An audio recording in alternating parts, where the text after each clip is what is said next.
Good morning, everyone. It is Wednesday, the 17th of March, and it is day 2 of the Cheltenham Festival. And I am Simon Holden. This is Holden's Horses. Now, last night I gave a day 2 early selection. I'll repeat that. And we go into day 2 with I Right placed yesterday. A last fence faller and one beat in a photograph for a place. So it's time to come out swinging. Now the bookies nearly did their dough and all the jollies nearly won, but they got collared. One got collared on the line in the mares race by Concertista, was beaten by Black Tears, and they saved an almighty roll-up payment. So honours even as we go into day 2. We've got a 33-1 and a 50-1 amongst our bets in day 2. So we're going back swinging, excuse me, and we're going back. That's if I survive till 1 with some strong day 2s and a couple of our anti-post selections. So let's get going. And firstly, I said I was going to make some dough at the aways. This could be the day of the week. I've got a bet at Huntingdon. I've got a big gamble at Kempton tonight that's been set up that I've been made aware of, and I'm sticking it on as a double shot. So do get with me. Let's really wallop those aways this week. These are the weeks to set plots up when no one's looking, but I've been looking and you can look too. So it's the top link, $4.95. A big apology yesterday. I had to do a reshoot because there was some problems with the YouTube studio and people couldn't see the table underneath and the links, whereas we could see it because it was in our own account. So big apologies there. And that's why I resent and obviously I didn't shout at the screen all day yesterday, as you're realizing. So I better get on with it. Otherwise I'll be holding up bits of paper with the selections on. So, and you all want to hear my voice, let's be honest. So let's go for the first race and do it in race card order. It's 120.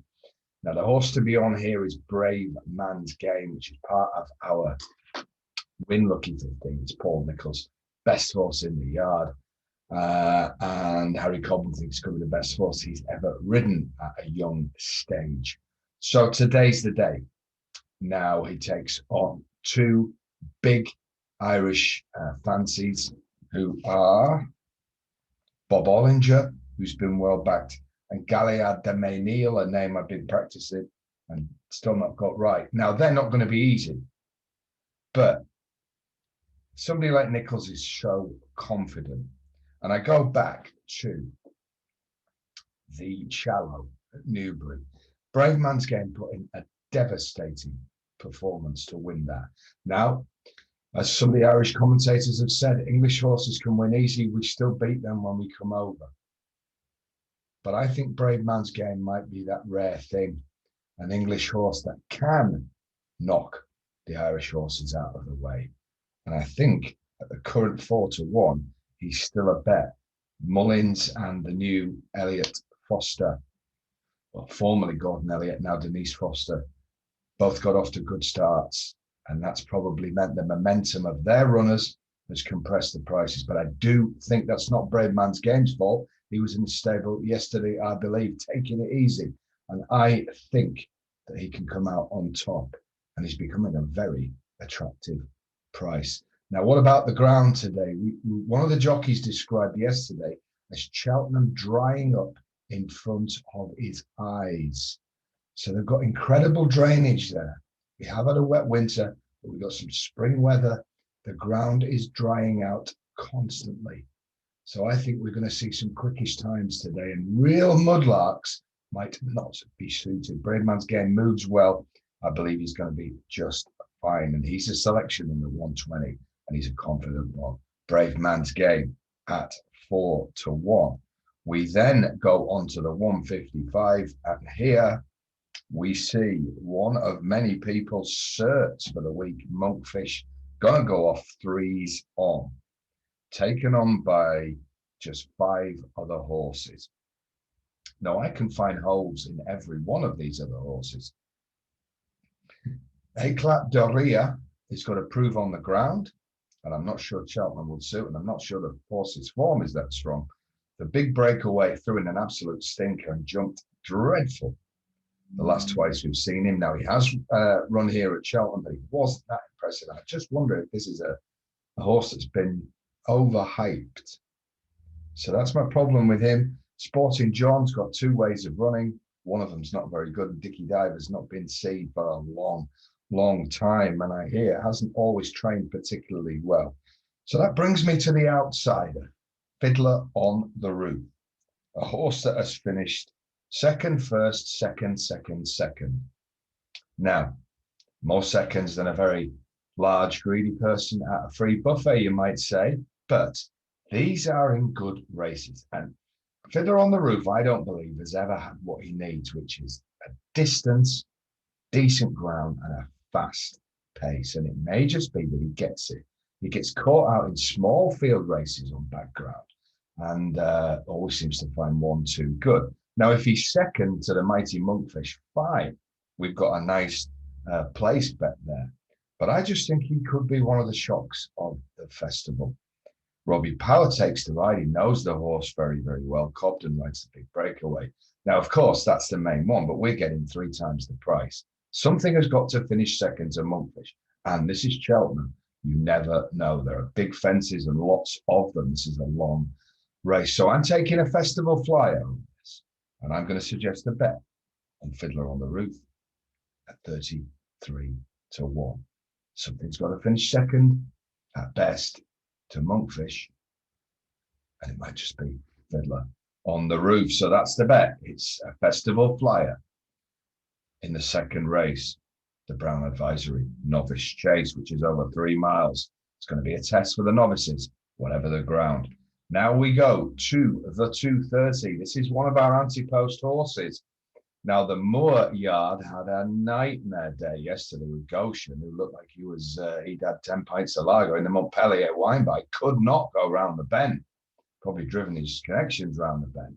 So anybody who backed Goshen had a frustrating day. But today is a new day. And the Moors Runner horse that should have no problems here has a great record at Cheltenham. And that horse is number 9, Botox Has.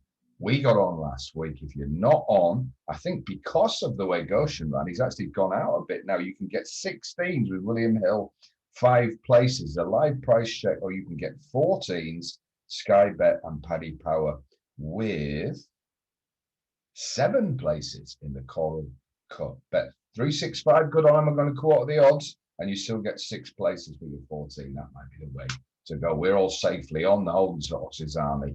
I'm still as confident. What happened with Goshen yesterday is no bearing on today. And I think Botox Has will be aggressively ridden by Josh Moore, and he'll be up there. And I think it's a race where you need to be in the front 6. And I believe he will be there. And then when it gets to the second last, it's all to play for. But we're on a live one. Botox Has in the Coral Cup. Now let's go to another Holden's horses, a big day anti-post bet. We just lost out on 3rd with Brave Man's Game, which would have, with Brave Man's Game, with the horse in the Arkle, All Mankind, Cheltenham coming out of my ears. And I think we can get back to winning ways today. I'm still very, very confident, particularly as the ground dries out, that Politolog is going to run a huge race to defend his championship in the Queen Mother at 305. If you're not on, you can get 11-1 with Bet365 or Unibet. Now, Shaq and Persoir is another of the so-called get-round jobs. Never run at Cheltenham before. He pulled out on the day last year. He's odds on. If you take that, it's a brave bet. Of course, I'm not saying any of these Mullins Hot Pots can't win. Of course, they can. But with Politolog, you tick a lot of boxes. We know the horse has only had 2 runs this year, won 1 and 2nd at Ascot last time. I believe the ground was horrible. I know it was. I was walking there that morning, and they said I was there, but of course I wasn't. The ground was dreadful, and he didn't quite get home. And full flow, the horse, first flow, the horse beat him, was given one of the rides of a lifetime by David Bass that day. I think that horse definitely does prefer soft ground, which Politolog will like to see and feel his hooves rattling today. I think he's a knocking bet. People have said that will there be a burn up at front? I'm not sure Politolog needs to lead. He'll be up there, and it could be a race where a few get away from the pack. You've got Put the Kettle On that loves Cheltenham. She's a good mare, but this is a tough race for her. You have Newbie Negra for the Skeletons, who beat Altior last time, but we now wonder what level of form Altior run to that day. But I believe Politolog is rock solid each way today, and that is one of our anti-post selections.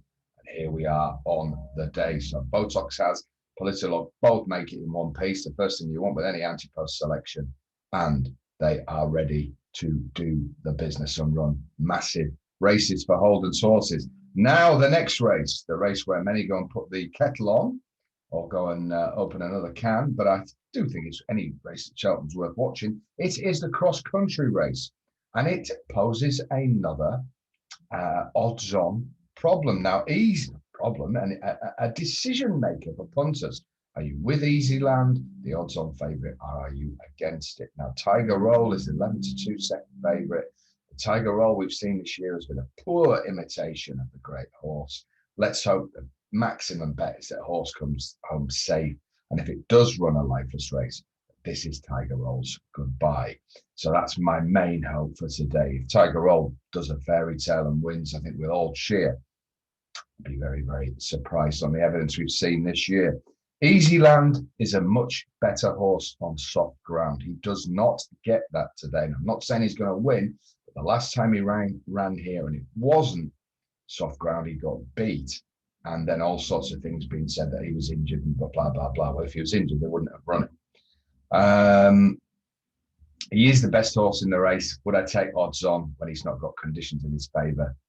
No. So I suggest number 3, Balco de Flow is a very good each way choice in this. You can get 16-1 with Paddy Power.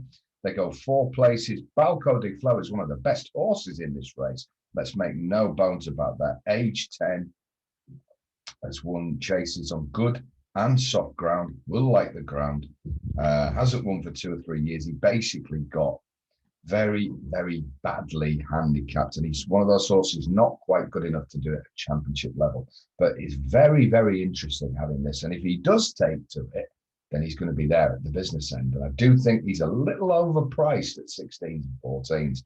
So if you want a lively each way in that, I do think Henry de Bromhead and obviously Rachel Blackmore is not a bad combination, as we saw yesterday. And I think Balco de Flow, if he takes to those unusual fences, he could serve it up to the lot of them on ground that he will like and the favourite will not. Now let's go to last night's early bird selection, the Wednesday flyer given on Tuesday night, and whatever happens here, a name to remember, and that name is the jockey of Chosen Mate, our selection, young Master Gameford, Jordan to friends. Now he'll be up friends of all of us if he brings this on. This is the reigning champion in this race.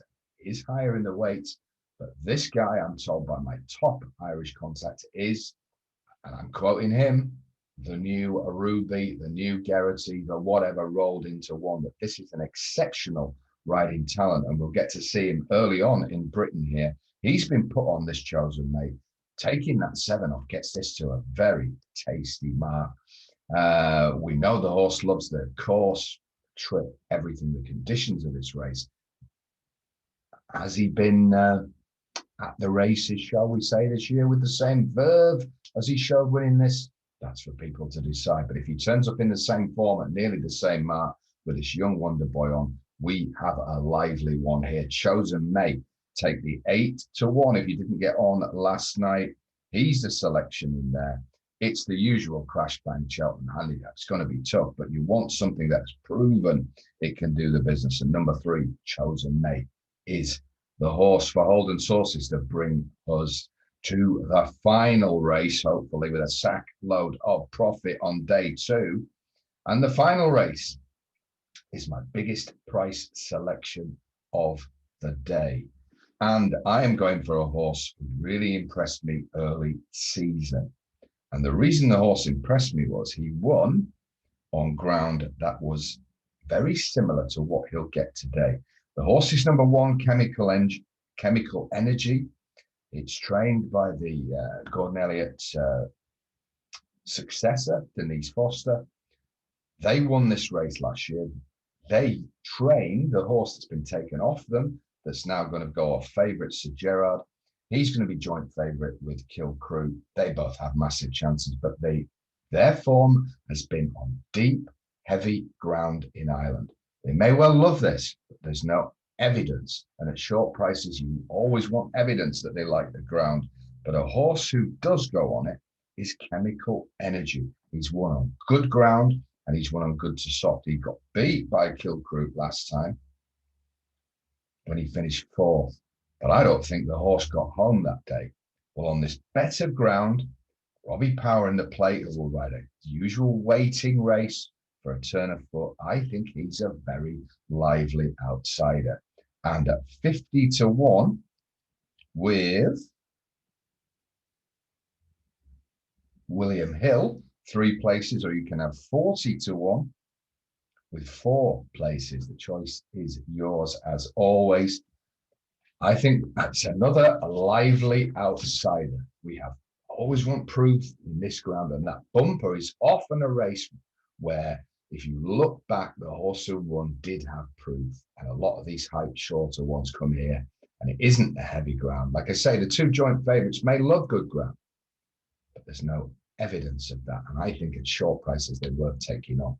We know that this yard wouldn't bring them here unless they had a decent chance. There's just no point for them. So it's not here for a holiday. And I think Chemical Energy is a real live outsider in this final race of 450, the bumper. So there we go for day 2. As I say, I'm aiming to land 2 very crafty gambles. Come in with me for $4.95 at the top link, and you'll be with me at the aways. We keep an eye on Cheltenham, and then we dart there. One of them is after Cheltenham, so give us something, hopefully when we're in a celebratory mood, to celebrate even further. So we had an up and down first day. We got knocked down in the first at 16 to 1 at the final hurdle, which hurts, but I'll leave you with this thought. A very wise man told me when I was bemoaning a horse that had just fallen at the last. And he said, no matter how much you moan, they're not going to run the race again. So forget it, move on, and find the next big winner. And that's what I'm going to do. I'll see you tonight at 6 o'clock, probably with a packet of lockets next to me. But I'll be in the Cheltenham Library giving you an early shot for Thursday. Have a great day. I'll see you at 6 p.m. and join me as I land 2 big gambles at the aways. It's double shot time at Cheltenham.